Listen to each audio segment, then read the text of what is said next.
Set. Good morning, Mr. Hornblum. Good morning, Mr. Mercury. This is a deposition, and I'm going to ask you some basic questions. And you've been deposed before? No. Well, you know what a deposition is, I assume. Well, I've heard of it. I don't have any first-hand experience. Oh, it's just that I'm going to ask you some questions, and you're going to answer me. But the only thing is, if you don't understand the question, don't guess at it. Ask me to rephrase it, and I'll ask it again. This way we'll both be on the same page. Whatever I ask you, you'll know, and whatever you answer me, I'll know, okay? That's fine. Okay. Just had something I wanted to say. I don't remember what it was. It'll come to me. Your health fine? Yes, sir. You on any medication? No. There's nothing that would impair your memory or ability to answer or Just anything? bordering 60 years old. Okay. You're only a kid. By the way, I hope you didn't throw a party and not tell me about it. It's my birthday today, you know. Your birthday? Yeah. Yes. Close to St. Patrick's Day. Mm-hmm.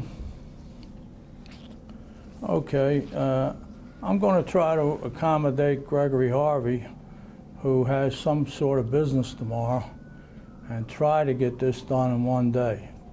If we go right through, 11 to 4. Is that okay with you? Sounds fine. In fact, if we get to 4 and it looks like we have a half hour to go, it's okay with me rather than come all the way back. So that's what we'll try to do. I don't know if we can do it or not. So I just want to get a couple of ground rules out of the way. Your credibility is a key factor in establishing the counts charged against you in the suit. You understand that, and your character is key in establishing your credibility. So I'm going to ask you a few questions going to character later in the deposition. First of all, have you and your various posts with the prison board, sheriff's office, Pennsylvania Crime Commission, and whatever universities you have been affiliated with, always tried to conduct your affairs honestly and above board to the best of your ability, and to comply with any rules, regulations, code of ethics, etc., of whatever entity employed you? That is correct. Okay. Second, in the research for your books, including this one, have you always tried with due diligence to obtain as much research as possible on your subject of interest at the time? Yes, sir. And did you also try to present the results of that research in an even-handed fashion, avoiding coloring it to fit a particular agenda? That is correct. In fact, I believe you have described yourself as a quote-unquote meticulous researcher. Is that correct? I try to be. Okay. Did anyone assist you in researching this book? Could you give me a definition of assist? Well, did you have a researcher? No. All research was done by you. Or your editors. Did your editors suggest any kind of revisions based on content rather than grammar?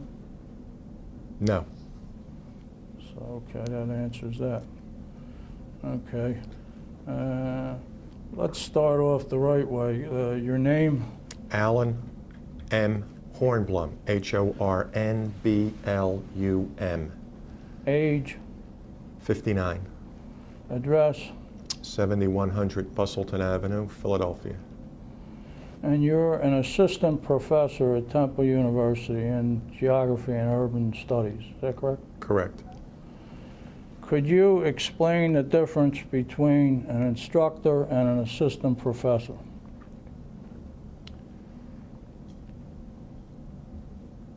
I don't know if there are any hard and fast rules. Generally, an instructor or a lecturer, or what other countries or universities may decide to describe it, is someone who is working at a university but may not have a PhD. Generally, an individual who has a PhD would be starting at a assistant professor and then eventually move up to associate and full professor if they do all the work. But there are exceptions to that. For example, there are people at Temple who are tenured who don't have a PhD. But generally, the dividing line, as fuzzy as it may be, would be an instructor does not have a PhD and an assistant professor does. So you were formerly an instructor. When did you advance, I guess I'll say, I don't know if it's the right word, to an assistant professor, and how did that come about? It came about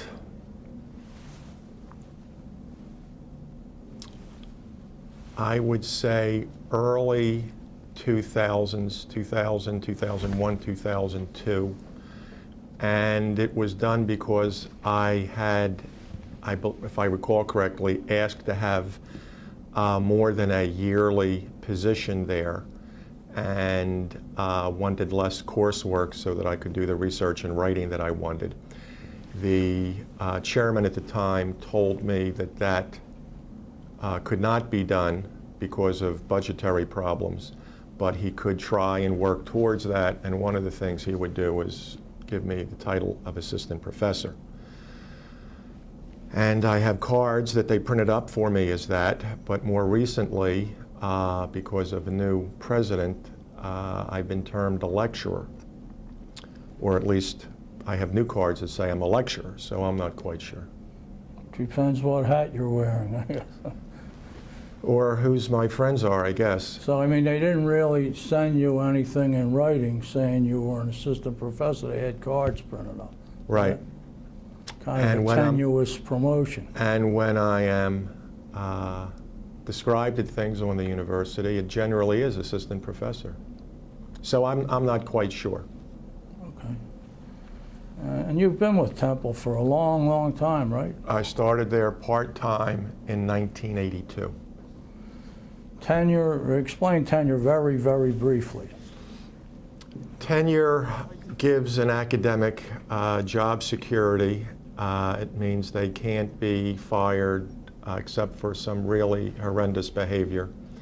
And it generally is in the neighborhood of a 7-year benchmark, although you can get it earlier.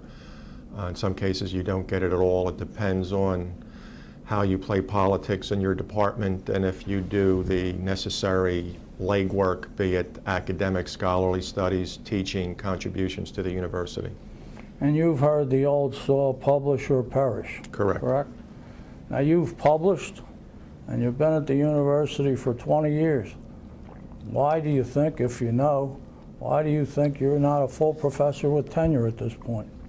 I've never applied for it, number one. The vast majority of my years since '82 have been part-time because I had other jobs. The academic side of it was just to keep my hand in the academic arena.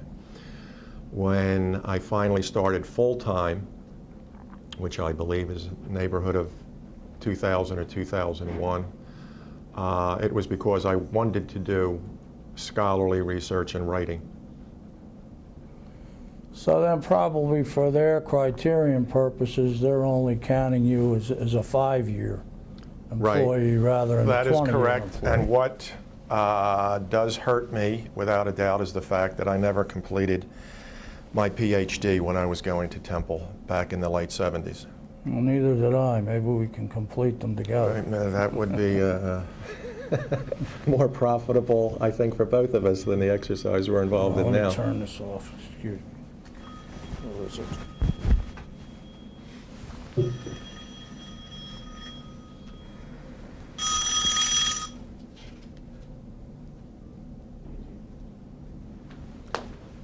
You should take some of the blame for the reason I never completed that PhD.